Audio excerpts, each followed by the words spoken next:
रामायण में हमें एक सबसे संवेदनशील घटना सुनने को मिलती है, जो कि है प्रभु श्री राम द्वारा सीता माता का त्याग। लेकिन इस घटना को लेकर हम सभी के मन में ये सवाल ज़रूर उठता है कि आखिर ऐसी कौन सी वजह रही होगी जिस वजह से भगवान श्री राम को माता सीता का त्याग करना पड़ा था, और क्यों माता सीता को वन में अकेले जाकर रहना पड़ा था। तो चलिए दोस्तों, आज हम रामायण से जुड़ी उस घटना का वृत्तांत आपको बताते हैं।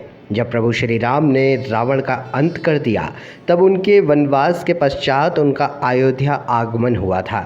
इसके पश्चात बड़ी धूमधाम से उनका राज्याभिषेक किया गया था तथा उन्होंने प्रतिज्ञा ली थी कि अब से उनका कोई भी निजी जीवन नहीं होगा। वे हर कार्य अपनी प्रजा के हित के लिए ही करेंगे। उनकी प्रजा किसी भी समय उनके सामने अपने दुख, समस्या इत्यादि लेकर आ सकती है तथा न्याय मांग सकती है। अयोध्या के राजा बनने के बाद एक दिन श्री राम वेश बदलकर अयोध्या में भ्रमण करने के उद्देश्य से निकले थे।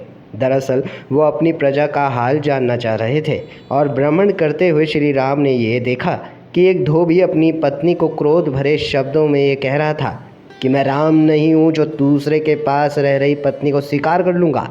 इस तरह से राम जी ने ये पाया कि प्रजा में असंतोष की भावना बढ़ने लगी है और धीरे धीरे प्रजा की और लोग भी सीता की पवित्रता पर सवाल उठाने लगे हैं। जब श्री राम ने सीता माता पर अपनी ही प्रजा द्वारा लगाए गए आरोप सुने तो वे धर्म संकट में फंस गए। कई बार हमारे सामने नैतिक और अनैतिक में से किसी एक को चुनने का संकट आ जाता है, लेकिन यहाँ श्री राम को जिन दो कार्यों में से एक का चुनाव करना था, वे दोनों ही नैतिक थे।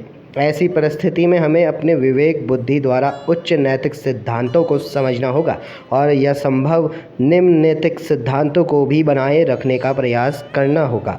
श्री राम के सामने यह धर्म संकट था कि वह अपने राजधर्म का पालन करें या पति धर्म का।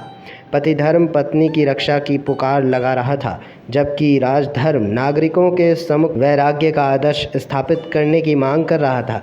यदि उनके नागरिक यह देखते कि श्री राम सीता माता के अपवित्र होने के बावजूद भी उन्हें अपने पास रख रहे हैं, तो हो सकता था कि नागरिक श्री राम की कथित आसक्ति की आड़ में अपनी अनावश्यक आसक्तियों को सही सिद्ध करने का प्रयास करते।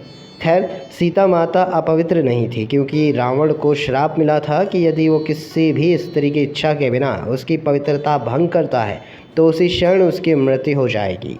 इसीलिए रावण ने अनेक प्रलोभन एवं धमकियों द्वारा सीता को मनाने का प्रयास किया था, लेकिन सीता माता ने पूरे 1 वर्ष तक उसके प्रलोभनों को ठुकराते एवं धमकियों को सहते हुए अपनी पवित्रता कायम रखी थी।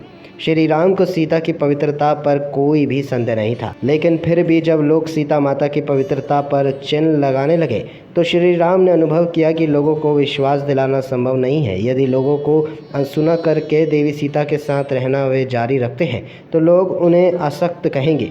यदि वे लोग को चुप कराते हैं तो वह आसक्ति के साथ उनकी क्रूरता कही जाएगी।